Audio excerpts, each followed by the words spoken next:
یہ جو آج میں نے بیان کیا ہے اس میں تھوڑی سی ایک وضاحت سمجھ لیں خوب اچھی طریقے سے. میں نے بیان میں کہا نا شہرت ملتی ہے انسان کو, پیسہ بھی مل جاتا ہے, عزت بھی مل جاتی ہے, یہ سب چیزیں مل جاتی ہیں, ٹریولنگ بھی ہو جاتی ہے. لیکن خوب بات یہ اچھی طرح سے سمجھ لینی چاہیے کہ یہ چیزیں اگر نعمت ہیں تو اس وقت ہیں جب اللہ راضی ہو. اللہ راضی نہیں ہے تو قارون نے بہت پیسہ کمایا, فرعون نے بہت عزت کمائی, لیکن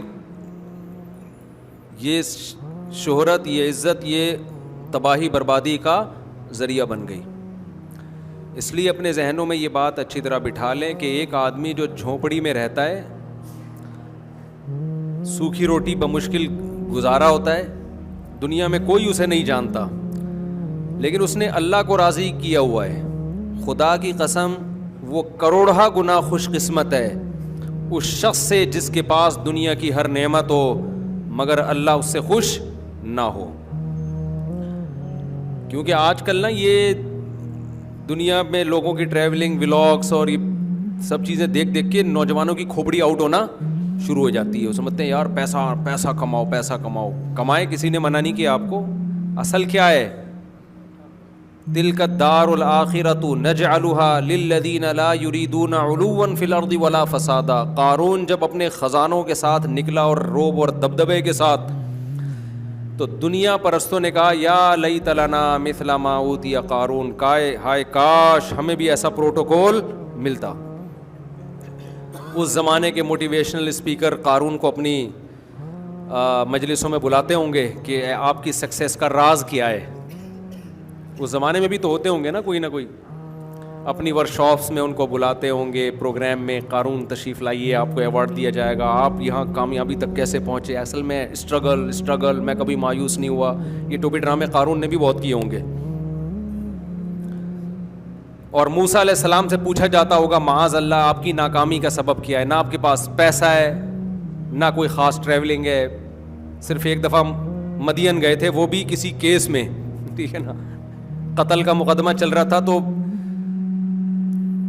فرعون کے خوف سے مصر چلے گئے اور پیدل سفر اتنا لمبا, اور وہاں 10 سال بکریاں چرائی ہیں.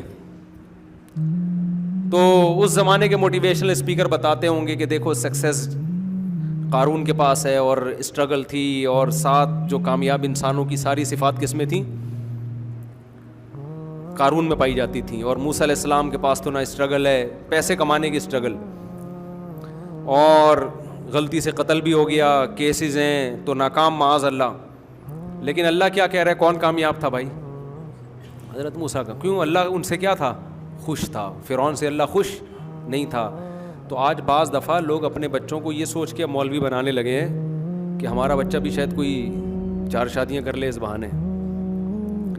تو یہ خوب اچھی طرح ذہن میں بٹھا لیں کہ بار بار قرآن و سنت سے ہمیں پتہ چلتا ہے کامیابی صرف اللہ کی رضا کا نام ہے. اور یہ جو دنیا کی چمک دھمک ہے نا, اس سے تو بالکل بھی متاثر ہونے کی ضرورت نہیں ہے. مرنے کے بعد سب کیا ہے, کیا ناروے, کیا سویڈن, کیا جاپان, کیا جرمنی, کیا کباب پراٹھے, کیا برگر, کیا پیزا, کیا 4 بیویاں, کیا 18 بچے, 15 میں 3 اور ایڈ کر لو, کیا جا رہا ہے, نہیں 22 کر لو چلو. تو یہ سب کیا ہونے والا ہے؟ تو اللہ خوش ہے تو بھائی سب سیٹ ہے, اللہ خوش نہیں ہے تو سب کیا ہے. تو اس لیے ان چیزوں کو اگر کرو بھی تو اللہ کی رضا کے لیے. پیسہ کماؤ کس کے لیے؟ اللہ راضی ہوگا. اللہ کو اوپر والا ہاتھ نیچے والے ہاتھ سے زیادہ پسند ہے. تو اوپر والا ہاتھ جب پیسہ ہوگا تو بنے گا نا, ورنہ تو ادھار ہی مانگتا رہے گا. تو اس نیت سے کماؤ بھی, سفر بھی کرو اللہ کو راضی کرنے کے لیے. تو اصل مقصد اللہ کی رضا ہے. پھر یہ چیزیں مل جائیں تو ٹھیک ہے, نہیں ملے تو بھی کیا ہے, بلکہ نہ ملنے میں زیادہ ٹھیک اس لیے کہ آزمائش کم ہو جائے گی آپ کی.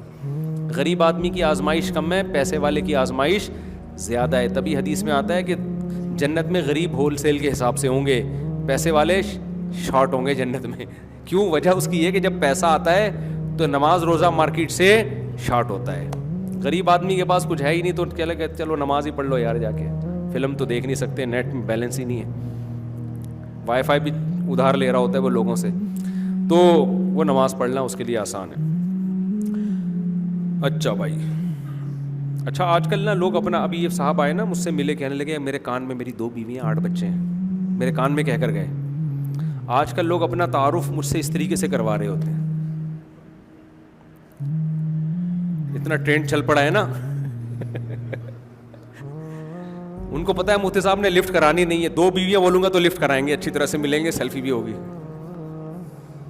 ورنہ پہلے تو لوگ بھائی میرا یہ بزنس ہے, بھائی میں نے 4 مہینے لگائے ہیں تبلیغ میں, بھائی میں فلانے گریڈ کا آفیسر ہوں, بھائی میں آپ کا پڑوسی ہوں, بھائی میں یوں. اب میرے سے ملاقات کے وقت ٹرینڈ کیا ہو گیا ہے, میں ڈیفینس میں گیا کچھ دن پہلے بیان کے لیے, تو پھر اس میں ملاقاتیں تھیں. ملاقاتوں میں کیا ہوا ہے, میں جب بیٹھا ہوں تو تعارف آپ کہہ رہے ہیں حضرت میری 2 ہیں, آپ کا کیا تعارف, حضرت میں نے 3 شادیاں کی ہوئی ہیں. ابے بھائی ادھر مڑا, آپ کی کتنی, کہہ رہے ہیں میری 4 ہیں, آپ کی 3 ہیں. یہ اس طرح سے لوگ بیٹھے ہوئے تھے.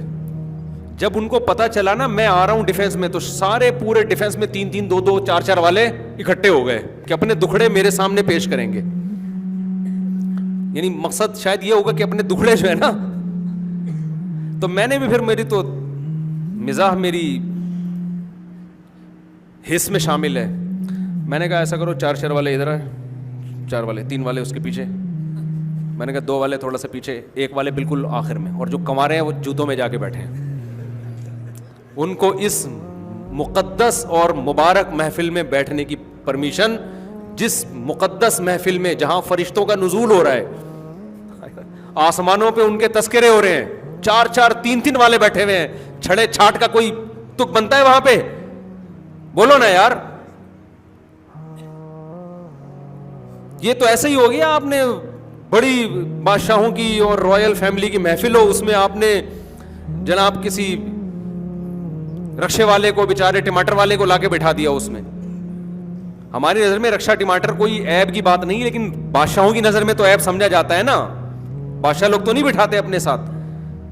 تو اس لیے میں نے جب ڈیفینس گیا تو 4-4 والے, میں نے کہا 4 والا ادھر آئے بھائی, میرے رائٹ سائڈ اور لیفٹ پہ 4-4 والے بیٹھے ہیں, تھوڑا فاصلے سے 3-3 والے, مزید 2-2 والے اور 1-1 والے, اور کنواروں سے میں نے کہا آپ لوگ اس مقدس ترین محفل جس پہ فرشتے رش کر رہے ہیں آسمانوں میں, اس میں چھڑے چھاٹ کا کوئی گزر نہیں ہے. جو ذرا سی پی کے بہک گیا اسے میں کدے سے نکال دو.